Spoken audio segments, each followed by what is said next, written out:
Welcome to another episode of Rose Resource Room, where we discuss all things homeschooling. We're joined by Mr. Scott Woodruff from the Homeschool Legal Defense Association, affectionately known as HSLDA, an organization with a mission to defend and protect parental rights so that children can direct their child's education. Mr. Woodruff, welcome to the show. Ro, it is truly my pleasure. Thank you for inviting me on. Thank you so much. Can you give us a brief introduction of yourself? Well, sure. I was introduced to homeschooling when I lived in Missouri, probably about 1995. We had bought or built a house near our church so our kids could walk to our church school. And one day my wife came home and said, "Scott, we should try homeschooling." And I said, "What? That's why we built this house here. That's a crazy idea." But I grudgingly let her do a pilot project over the summer. I figured that couldn't hurt my kids. I fully expected that I would come home and find her in tears, the kids screaming, dinner burnt, the house a wreck. I couldn't imagine how she could take care of normal household responsibilities and educate three little kids. Well, to my astonishment, the home was actually happier. And what I figured out is that homeschooling gives the home a mission, and the Mm. sense of mission draws people together. Think about the movie Apollo 13. They all drew together. They knew they were going to live together or die together. And that's kind of like what homeschooling is. I like that. And I really appreciate your transparency in sharing that you were initially a reluctant homeschool parent, right? Because a lot of times we hear people who are like, before I had children, we just knew we wanted to homeschool. So for someone who feels the call of God and they don't feel that excitement, it's good to hear from someone like you who not only was a reluctant homeschool parent, but also has dedicated your life to defending other people's right to homeschool. Right, definitely. It was kind of a slow dawn thing. And then once I actually was willing to open my mind to it, it's like, oh, wow, I can see how this totally fits in my faith walk. I can see how it totally fits, my service, my obedience to God. Man. All right. So I definitely want us to talk about a lot of things related to New Jersey's legislation. But before we dive into the specifics, I'd first like to acknowledge Enoch, the education network of Christian homeschoolers. They have stood in the gap, ready and willing to fight for homeschool freedom in New Jersey. And I know they disbanded around 2020, perhaps after seeing a decline in interest and engagement. And I have deep appreciation for the work they did. So I just want to say thank you to Enoch and also educate anyone who's listening that a couple families banded together and said, hey, we want to make sure that our freedoms are preserved. So Enjoy Homeschool New Jersey was born. Enjoy is an acronym for Educating New Jersey's Outstanding Youth. And that's just a reminder too that, we need to enjoy it, not just survive it. Like you were saying, you were fully expecting her to be like, okay, you were right. I can't do this, right? But we need to enjoy it and realize it is a gift from God. So, Homeschool New Jersey, we are here and we're willing to fight for your needs. We want to make sure that we are working closely with you, Mr. Woodruff at HSLDA, to be the boots on the ground and contact legislators and keep everyone informed of the legislative issues. So, a big thank you to HSLDA for being the consistent force for so many years. That's kind of you, Ro. Thank you. My pleasure.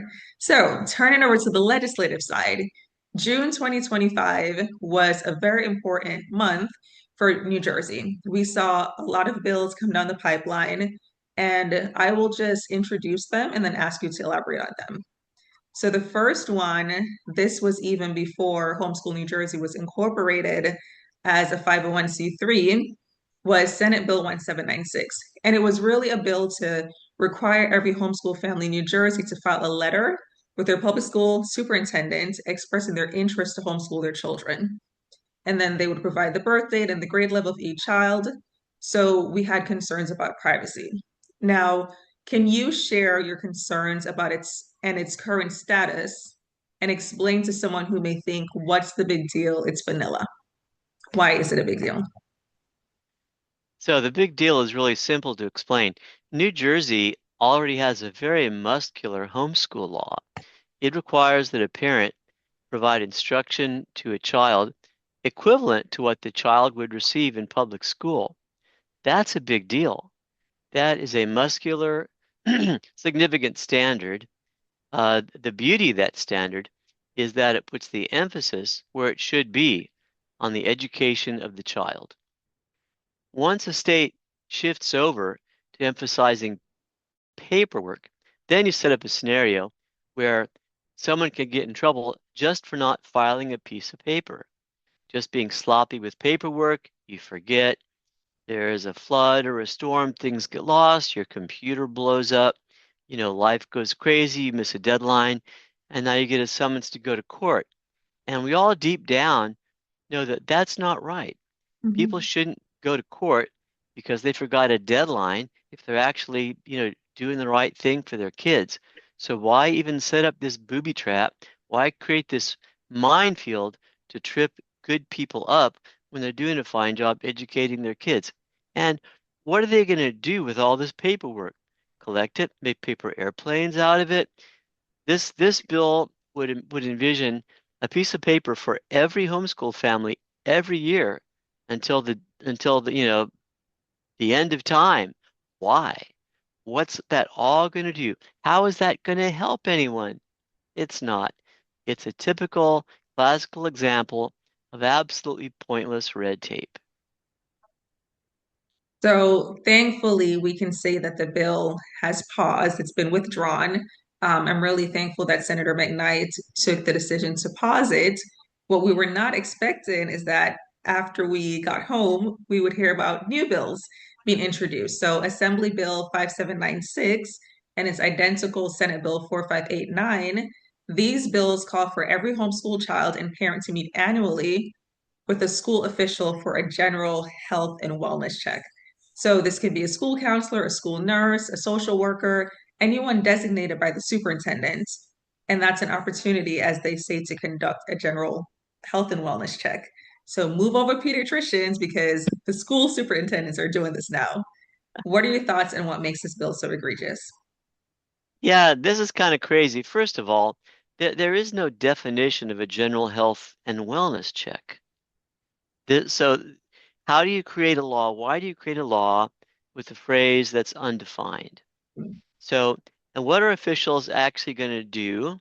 So, let's say a good-natured official who wants to obey the law says, "Oh, I have to do a health and wellness check on Scott Woodruff's kids. How shall I do this? Hmm, I don't know. I guess I'll just use my own imagination." So the official comes in and starts uh, getting my kids by themselves away from me, which very well could happen, and then starts interrogating them about all their health problems. You know, what about those pimples? What about your other issues? How about sexual health? What about behavioral health? What about have you ever tried drugs? And you can just imagine how humiliating this would be for children, how invasive, how incredibly, violative this would be. And yet there are no parameters on the bill about what the official can ask about. There is no parameter on how long this could take.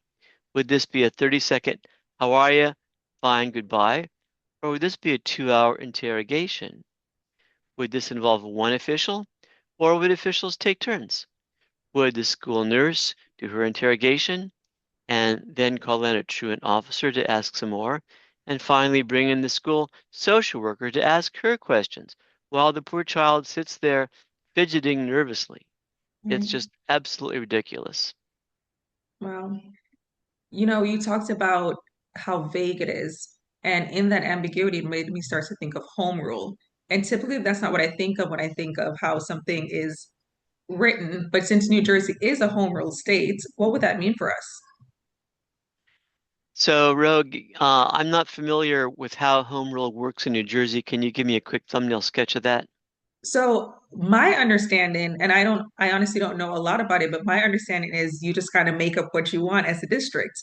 So that's what made me think of it in terms of in this state, this is how, I'm sorry, in this city, this is how we use our funding. In this district, this is how we make our rules.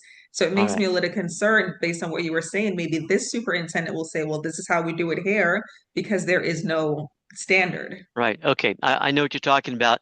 Other states have that same arrangement by, with a different name, but the principle is that the presumption is that every locality is totally autonomous from the state, and the only limits on a locality's authority is what is explicitly in state law. And if there's no state law limit, they can do essentially anything. But, newsflash, localities have to obey the U.S. Constitution. And under 14th Amendment jurisprudence, a law that is too vague is unconstitutional. In fact, one of the first big homeschool victories in America was when a very vague homeschool law in Missouri was struck down as unconstitutional. And a law is unconstitutional if it doesn't create reasonably clear parameters for what officials should do. So the state can't just say, officials, go out there, investigate, and use your best judgment. That's a Hmm. clear example of unconstitutionally vague law. And this one, I believe, would be vulnerable to that same criticism. It doesn't say what what a general health and welfare check consists of. It doesn't say what happens with the results. It doesn't say who gets this information. It doesn't say what questions can be asked. It doesn't say what to look for. It is, I mean, I would give you 95% chance. Um, I'm going to take that back. I'm always way too optimistic. I personally think it would be and should be struck down as unconstitutional. But let me hasten to add that getting a bill overturned on a constitutional ground is a long, arduous process and takes the investment of hundreds of hours of really laborious, high quality legal work. So I never want to talk frivolously about getting a statute overturned as unconstitutional. Thank you so much for sharing that. All right, so let's move on to Assembly Bill 5825. This is the bill that requires parents or guardians who intend to homeschool their child to submit an annual letter to the superintendent. So first, that's that notice of intent, just in different wording. We need to register as a home education program. The letter has to include the name and the age of the student, as well as the name of the supervisor of the home education program. So me, the mom. And in addition to that, we need to submit a copy of the curriculum that will be used. We need to make sure that we submit a portfolio with a written evaluation. And oh, by the way, the evaluation cannot be done by the parent. It must be done by a licensed psychologist or a certified teacher, administrator for the public school in the States. And this evaluation is due by June 30th. Thoughts on that? Well, I feel like I've kind of gone down the rabbit hole into Alice in Wonderland, where everything is topsy-turvy, and the faster you run, the behinder you get. Let's just kind of dissect this a little bit. Um, Public school systems take literally years to evaluate a potential new curriculum to see if it lines up with state standards. Years to evaluate one curriculum. So what's going to happen in August and September if this kooky bill is enacted when 3,000 homeschool families all submit slightly different curriculums and are told, oh, you can't homeschool until we approve your curriculum? Who is going to read them all and line them up with state standards? The logistics of that are just mind-boggling. And remember, they have to have approval or they can't homeschool. So the logistics are crazy. Now, you haven't gotten to the content yet. Do you want to mention that or shall I dive into that? Go right ahead. All right. So um, let me open this by saying that there is no state in the country that has ever created a law mandating the content of what families have to teach. There are states that mandate subjects, Mhm. and there are broad subjects, English, math, social studies, but this goes way beyond that to mandate that the actual New Jersey content standards be included in every homeschooler's curriculum. And let me give you a couple of those. Um, Diversity, equity, and inclusion. Public schools must do this. Highlight and promote diversity, including economic diversity, equity, inclusion, tolerance, and belonging in connection with gender and sexual orientation, and it must include the political, economic, and social contributions of lesbian, gay, bisexual, and transgender people. You've heard of climate change? Per state law, public schools must teach climate change. They must teach it in every grade, and it must be incorporated into every subject. That means if you teach math in your homeschool program and don't incorporate climate change, you're out. You just lost. You're cooked. What about the sheer number of subjects that are required for New Jersey public schools to teach? Now, I'm going to list the required items, and some of these I would want to teach in my program. Some you might want to teach.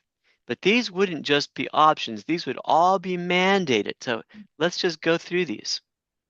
Sexual assault prevention and education, dating violence, gang violence prevention, social media, cardiopulmonary resuscitation, consent for sexual activity, mental health, safe haven infant protection, ethnic contributions, grief, Lyme disease, breast self-examination, and Holocaust genocide. Now, my favorite there is Lyme disease because a lot of people in my neighborhood have had it, so I enjoy reading and studying about it. But do we need to micromanage homeschool parents at that level? So not only could their curriculum be kicked out if they have neglected to include grief as Mhm. part of their program, but, and you haven't mentioned this yet, Ro, but at the end of the year, yes, you did, sorry, the family has to turn in an evaluation, and it would have to cover every one of these subjects. So if you include grief in your program, but your evaluation doesn't cover your child's progress on that, you're out again. You're kicked out again. So this is like it's virtually impossible for anybody to comply every time. It's a nightmare. I know. My heart and soul behind this conversation is education. I want the mom who was like, New Jersey is the best place to homeschool. There are no problems, who did not realize what was happening, to wake up and say, I need to fight for my freedom. I want the person who was apathetic thinking, it's just accountability. I want you to realize that it's oversight. And I'm even wondering if that's why Enoch eventually disbanded because they started to experience that kind of apathy where people are like, oh, I already know what to do. I don't need to do anything. I started homeschooling in 2022. And Enoch had already left by that time, but I had the privilege of all they fought for during the years that they were here. So I just want to remind people that it's easier to maintain what we have versus trying to acquire once it's been taken away. And a lot of these things, it may start off as, oh, I just want to do this. But the long game is what we're concerned about. Right. So, every freedom that we enjoy is viewed with jealousy by someone with power above us.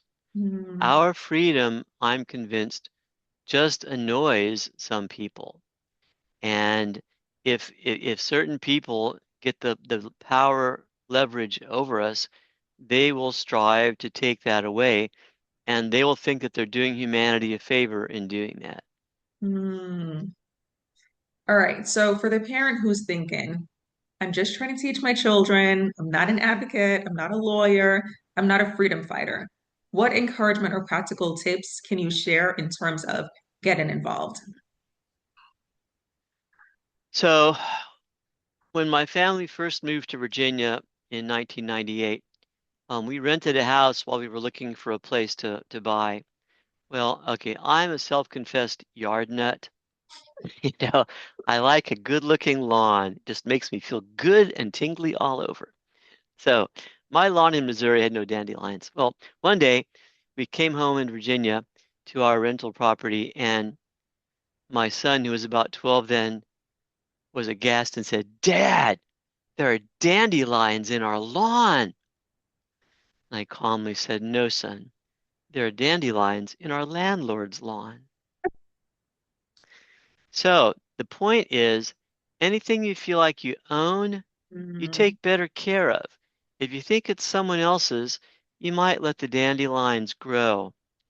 To every homeschool mom and dad, I want to earnestly ask you, own your freedom. So when the threat comes, you won't say, "Oh, it's Rose's job to protect our freedom. Oh, Scott Woodruff will take care of it." I plead with you, say, "I own it." And when there's a request for action, do it. Tell your friends, tell your homeschool buddies, "Hey, there's a request for action. Please jump in." Take ownership of your freedom and help out when there's a need. I love that. It's a very interesting year for New Jersey because it's a gubernatorial election year. So on November 4th, we will bring in either our Republican candidate, Jack Ciattarelli, or Democratic candidate, Mikey Sherrill.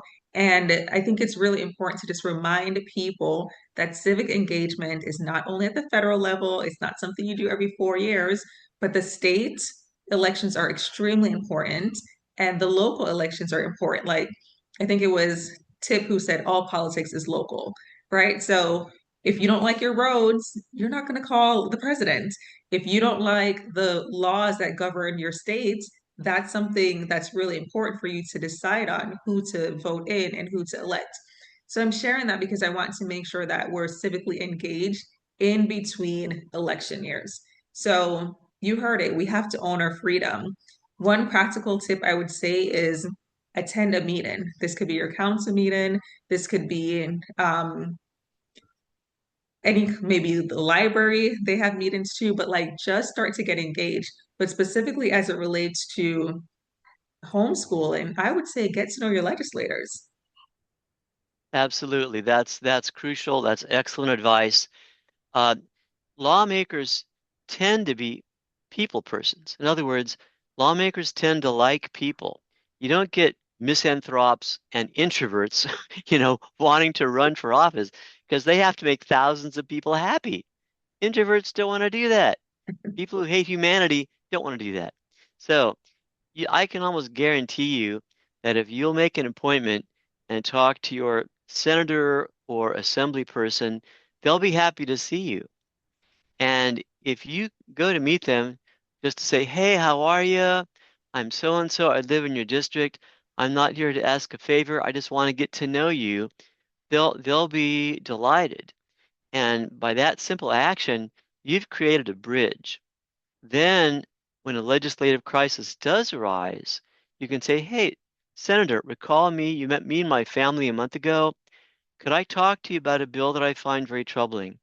Then you have a bridge by which you can communicate your objections to the bill. And because that senator already knows you personally, he or she will listen. And that's huge. Yeah, I completely agree. And I think sometimes we forget that we're the experts in our field. So if you're a homeschooling parent, you are the expert. We cannot expect that an elected official or a legislator understands everything from infrastructure to homeschool to sports to recreation to all the things. So they actually work for us, and we need to go to them and say, "Hey, I'm not sure what your intention is behind this bill. It may be well-meaning, but let me show you what that looks like for someone who's actually doing that." And also, it puts a face to a bill. So when someone is voting, it's not just this thing that looks good on paper, or it's not just this idea that someone threw out who has never walked a day in your shoe, but now it's, "Oh, the Woodruff family. Yeah, I know them. I met them. They spoke about XYZ. Yeah, Mr. Woodruff, he's, you know, a great guy." And now they can put a face and say, "No, I can't do that to them." Or it would be, "Hey, Mr. Woodruff, I'm thinking about ABC. What are your thoughts since you're in this world?" And I think that's the bridge that you're talking about in terms of now we can become that thought partner or that thought leader to say, yeah, I hear what you're saying, but no, thank you. Right. And to kind of piggyback on that, if you're going to go and talk to your assemblyman or senator, you don't need to know all the answers. If he or she asks you a question and you don't know the answer, just say, "Let me get back to you on that." And then you can go back home, talk to Mhm. Ro or me or someone, and then get back to them with an answer. Nobody expects you to know everything. They really That's right. don't. That's right. Beautiful. All right. So another question for you. Can you speak a little bit about how HSLD works with their state orgs? Sure. We're a national organization. We're the nation's largest and oldest homeschool advocacy organization. Uh, in a sense, we're a law firm. We have 8 full-time attorneys who do nothing but work on homeschool legal issues 40 hours a week. I'm not trying to say I'm smarter than any other lawyer, but because we do nothing but homeschool law 40 hours a week, we have a huge reservoir of experience. And so someone who talks to an HSLDA lawyer is probably talking to just about the most qualified person they could talk to in terms of experience. So, for example, I've worked at HSLDA since 1998. I was HSLDA's attorney for New Jersey when the infamous Claghold guidelines were abolished. In fact, I sat on the task force that abolished those guidelines and brought peace to New Jersey. So we're a membership organization. You're welcome. Meaning that the biggest source of our revenue to operate comes from people being members. It's about $125 a year to join. Um, if you've ever priced lawyer fees, that would buy you about 15 minutes, maybe 10 minutes of a lawyer time. But the beauty of the plan, where lots of people contribute a little, is that when any person needs a world-class defense, the money's there, people with the experience are there. And so you're not suddenly going to the guy who wrote your will and saying, "Hey, I'm being accused of truancy for homeschooling. Can you help me out?" You get kind of a deer in the headlights look. But you can go to someone who's been working on homeschool legal issues for years, or in my case, decades. And we have about 90,000 members nationwide. Um, but every year a few of them stop homeschooling, and we're always looking for new members to keep the organization robust, so our ministry can stay well resourced and vigorous and keep pursuing the expansion of freedom everywhere it's possible. That is amazing. And then how do you work with the state organizations? We partner with them. We don't do it all. We are we are an important resource for a state organization, and um, vice versa. We count on state organizations to do many important things, and they count on us to do many other important things. In the area of legislation, if I have an idea for a good bill, the first thing I do is call the state leader and say, "Hey, Joe, what about trying to change, say, South Dakota homeschool law to give homeschool parents a right to take the PSAT in public school?" And I'll talk to the state leader. And if we agree that's a good idea, we'll move forward. If they don't like that, we'll probably just set it aside. So we team up because homeschooling is most powerful when it's united. And we don't want to give anybody the impression that there is a division between Mhm. HSLDA and state organizations. We want to be unified. That's powerful. Perfect. Thank you so much. Thank you for sharing your insights and, just all the work that HSLDA does to protect homeschoolers. Are there any final thoughts you'd like to share?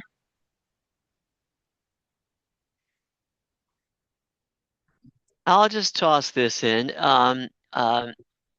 I turned 70 in August. In my opinion, old starts at 80. Um, Okay. my own homeschool kids have now grown up and they all have kids of their own. And my wife and I were blessed to adopt a little special needs girl. So even at my stage of ripe middle age, I have a 12-year-old girl at home, and it's awesome. So for you homeschool parents who are just really enjoying being a mom or dad, as your kids grow up, be open to the possibility of bringing in someone else to your home so you can continue to pass on the wonderful things that God and homeschooling has given you. Amen. What a beautiful story of legacy and generational wealth in terms of just keeping it going. And I always love when parents finish and they look back and say, how can I help you? I needed something that I didn't have, but how can I be that resource to you? So thank you for doing that. And thank you so much for everything you do for the community. It's my pleasure. I love to come to work every day, literally. I have not had one boring day at work ever since I came here. Every day literally every day, I get brand new challenges, and I just am amazingly blessed to have this awesome job. That's amazing. Thank you so much, sir.